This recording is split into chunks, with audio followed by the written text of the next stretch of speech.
Hi everyone. In this episode, I want to talk about why the narcissist cannot comprehend or understand that you don't want them back. The funny thing is the narcissist spent so much time devaluing you, discarding you, cheating on you, lying to you, gaslighting you, manipulating you, projecting all their bad behavior onto you, yet they cannot figure out why you have finally had enough. Now let me explain something to you. You see, when you were with the narcissist, they did all these horrible things to you, and you stuck around, or you went back repeatedly. I know I did. I don't know how many times I got discarded. I would get discarded multiple times a day. It was absolutely brutal. But it made me a better person, stronger now, learned a lot about myself and what I'm not willing to put up with. And that's the key right there. See, the narcissist was the catalyst for your healing journey, for you to awaken to what was really going on around you.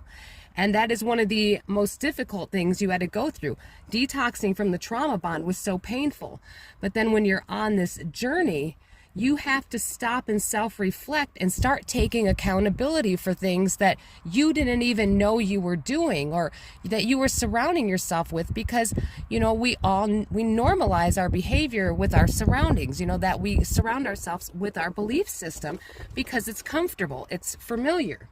And that is one of the main reasons why no one in the narcissist's life is listening to what you're saying, and why they jump on the bandwagon with the smear campaigns and bullying you and rallying against you, is because the narcissist surrounds themselves with people who are just as dysfunctional as them, and people that will normalize their behavior. And so they all normalize each other, so they don't think what's happening. They know what the narcissist is doing, but they cannot understand why you think it's a problem, because they normalize each other's behavior. They are used to having, a lot of turmoil in their relationships, breaking up, getting back together, breaking up, getting back together, and just a lot of dysfunction and toxic behaviors. And when you're speaking up and saying, hey, this isn't good, I don't like this, I don't want to have a relationship like this, you begin threatening someone's belief system. And that is one of the reasons the narcissist will go at you so hard, because you're threatening their narrative. And a belief system is a narrative that we become accustomed to. Our belief systems are our own narrative of what we think life should be. And it isn't until you get in a situation with a narcissist and you get out and you go, oh my gosh, what was I putting up with? So because the narcissist abused you so badly and put you through all these things and isolated you from the world and turned everyone against you, became the catalyst for your healing. And so your healing and your awakening made you realize things about yourself, because that is extremely painful, to have to take accountability. The fact that now you have standards because you've decided you don't ever want to go through another situation like that, another relationship like that. You've raised the bar. And because you were always going back to the narcissist each time they discarded you, came back and hoovered you, took them back, or you stuck around and put up with their abuse. And this is what we do, and we're trauma bonded. We know what they're doing is bad, and we can't figure out why it's so hard to leave. Well, it is because of the trauma bond, because it's an addiction.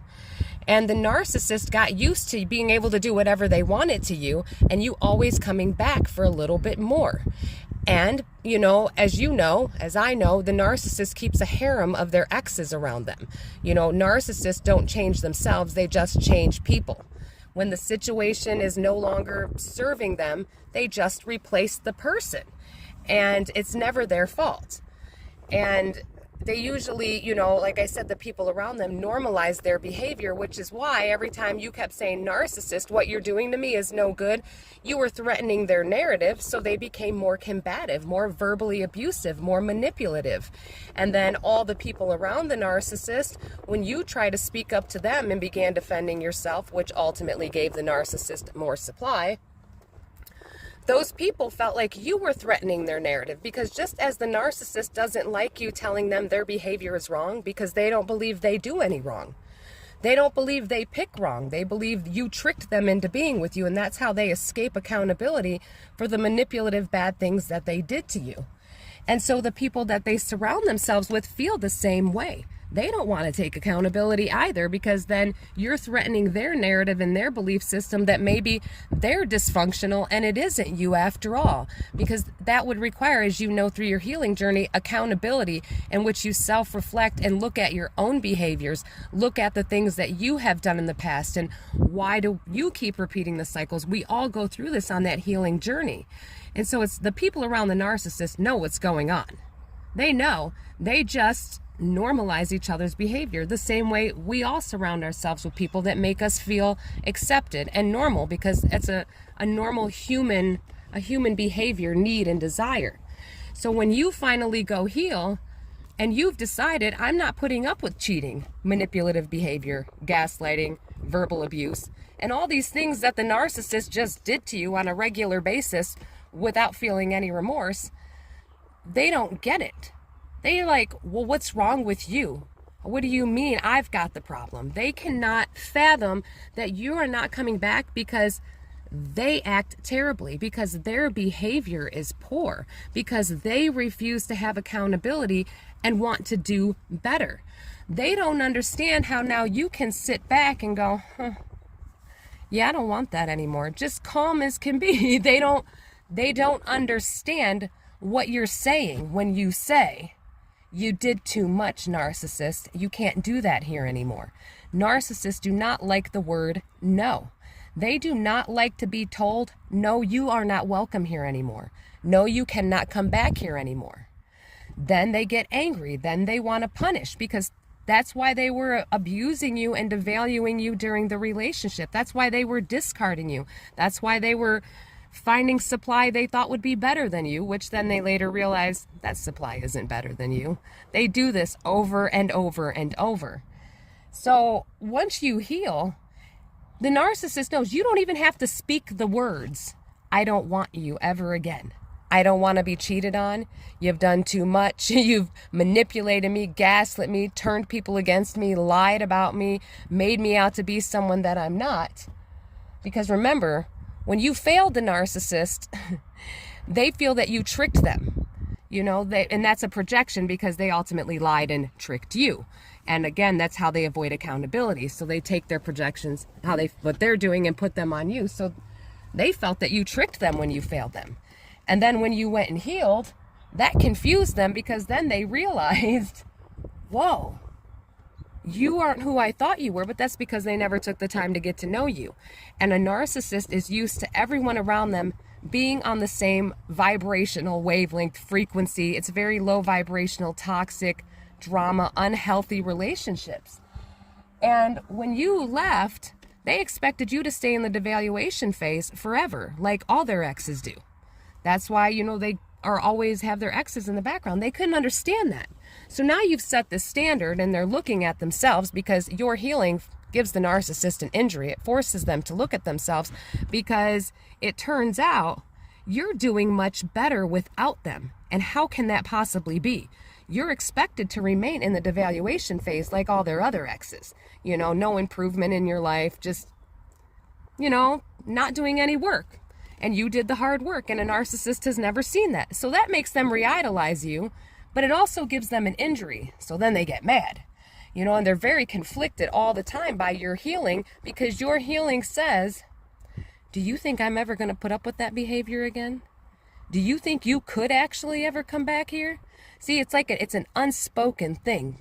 It's unspoken. You don't even have to say it, because the narcissist knows you know who they are and what they're doing.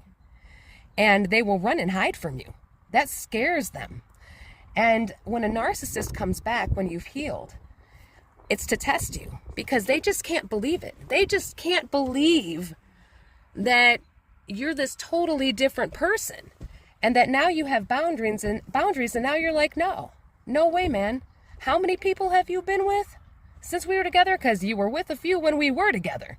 They do all that weird stuff, and then you can see everyone and everything for, what they are. And now you understand what gaslighting is. So the moment somebody opens their mouth, and you feel it instantly now, because now you trust yourself.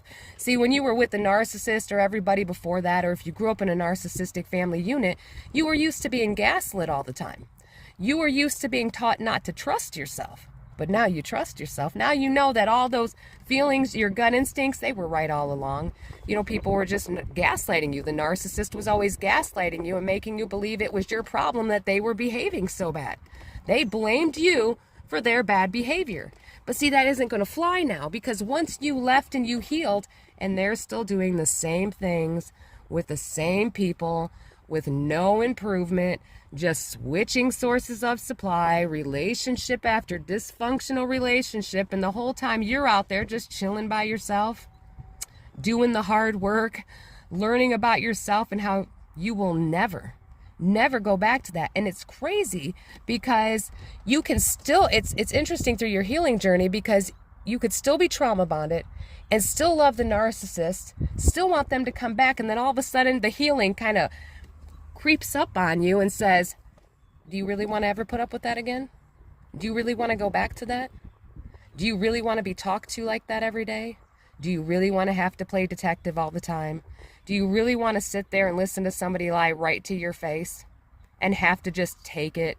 And then if you try to hold them accountable, they lie some more. They gaslight you. They intentionally go out of their way to hurt you, to triangulate you with other people, to try to make you jealous, to turn people against you, to turn you against people. Just all those things that they do. The silent treatments because they need to punish you, or because you did something and they need more control over you because you are just trying to live your life and be happy, and the narcissist can't have that.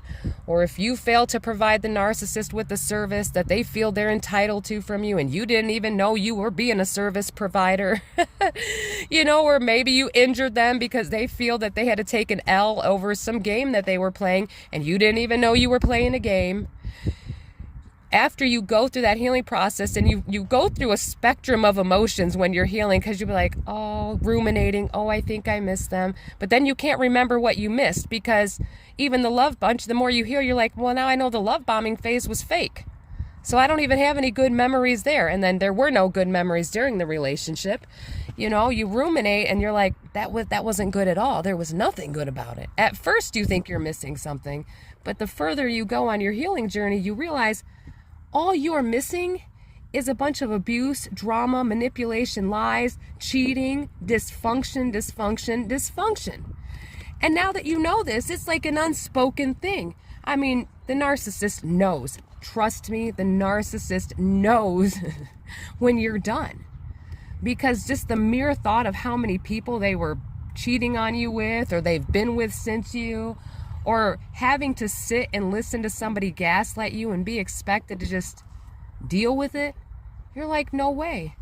Yes, when you learn you'd rather be alone. And that's what you went out and did, because you don't ever want to put up with that again. And now, through your healing journey, and you understand psychological manipulation, it's so easy to see in everyone, family members, people that you thought were friends, and now you're like, wow, I really didn't have any self-esteem or something. I really was that much of a people pleaser.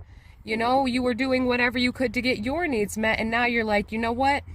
I'll just meet my needs on my own. I can do it all by myself, and that's the beauty of the healing journey. See, the narcissist needed you to be needy. The narcissist needed you to need them. That's why they manipulated you, financially abused you, did everything they could to make you dependent on them, because they need you to need them. That's how they get their supply. So when you've healed, the narcissist can't understand how you possibly wouldn't want to take them back.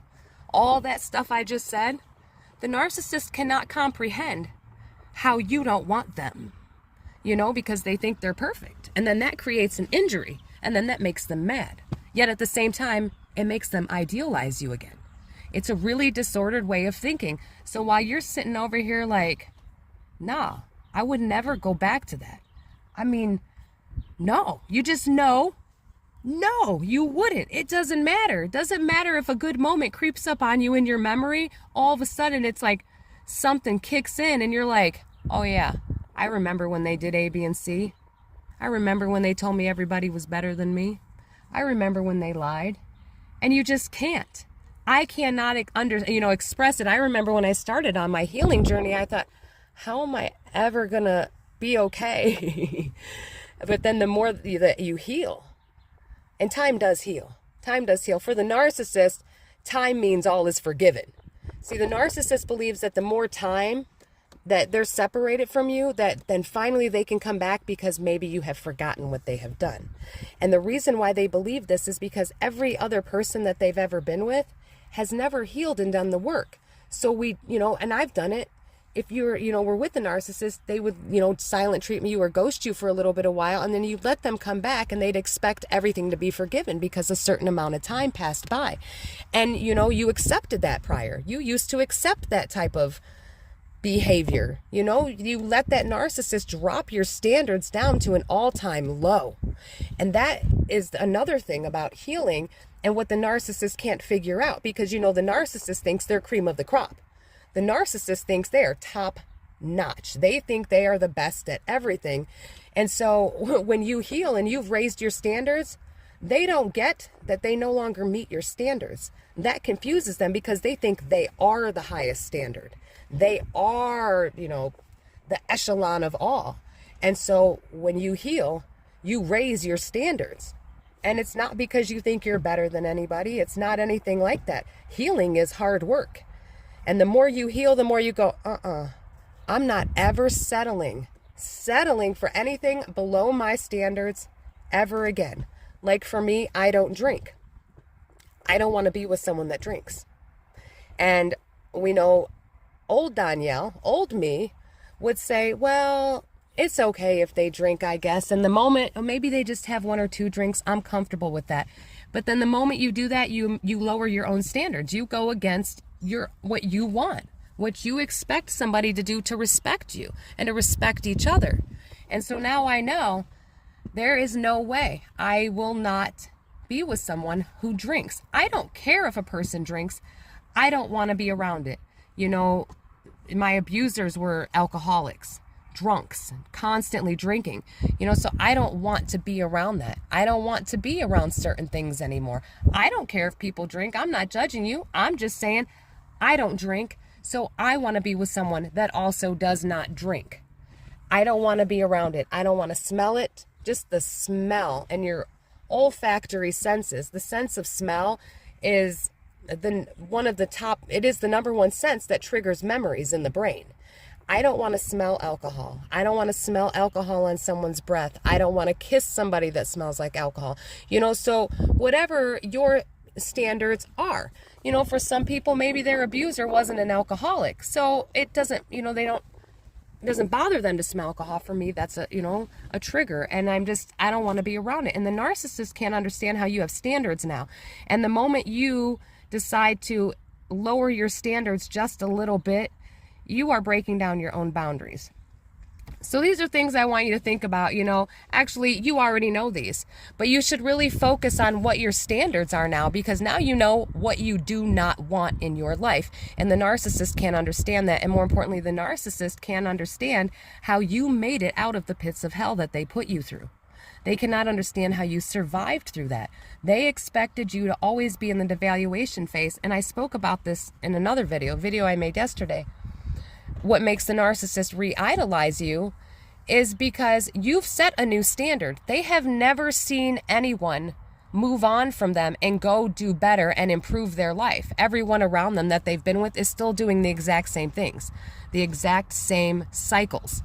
So the narcissist never expected you to go transform into this greater version of yourself. They didn't see that. They worked so hard to devalue you and leave you, at the bottom of a hole that they dug for you. And you were like, you know what? No. You got out of the hole and now you're walking down this beautiful path. So all of your healing, the entire healing journey, the narcissist, it gives them a constant injury. It makes them re-idolize you at the same time. And then they're even more conflicted because they don't understand how you don't want them anymore. Because again, they think they're perfect and flawless. And it leaves them in a constant state of conflict because they don't believe you. And this is a lot of times where they'll take the shot and hoover you because they think you're bluffing. And they want to try to call your bluff. They think, nah, I bet I can get them to take me back. I don't know if I believe that. They may be healed or say they're healed, but I want to test it out. And so a lot of times you'll get a hoover years later. These narcissists follow you because they always think you're their property. And sometimes it takes years to hoover. And that's why. Because they watch you. And then they're like, you know what? They've got a new relationship. They look like they're doing good. They look happy. But I know they still want me. That's what the narcissist thinks. So they think they can just come back whenever they want, no matter how much time has passed. And remember, narcissists think that the more time passes, the more you have forgiven them for what they did to you. And you know what? You have forgiven them because you've forgiven yourself. You forgave yourself for not knowing, what was happening to you. And you even forgave the narcissist because when you are indifferent and you stop caring, forgiveness just kind of happens on its own. You really just, it doesn't matter anymore. And the narcissist can't understand how you could possibly not want them because they think they're perfect. So it is a level of disorder and dysfunction that we cannot wrap our heads around, because how can you re-idolize me and constantly be getting an injury and then, they get mad and want to punish? And, I hope this video helped you guys. I think it's an interesting topic to talk about because the narcissist just doesn't believe it. The narcissist doesn't believe that you don't want them back.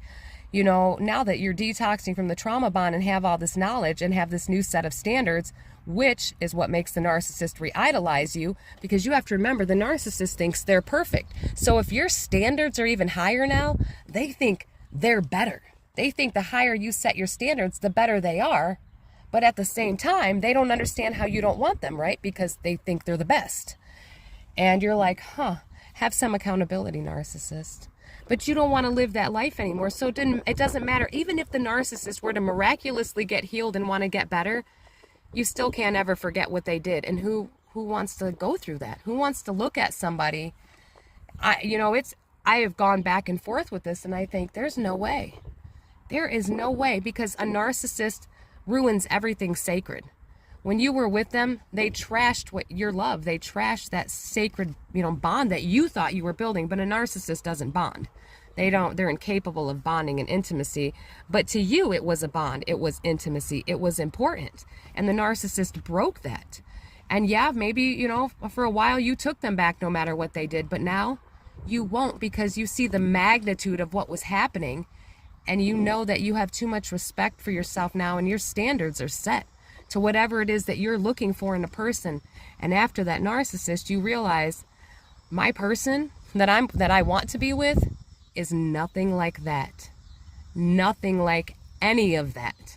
And it becomes so easy. It becomes so easy to see what you don't want anymore and what you're not willing to put up with. And that creates conflict within your ex-narcissist or whatever narcissist in your life. It could be a parent, because even your narcissistic parents don't understand how you're good with being no contact with them and don't want them in your life anymore. Oh, it's clear.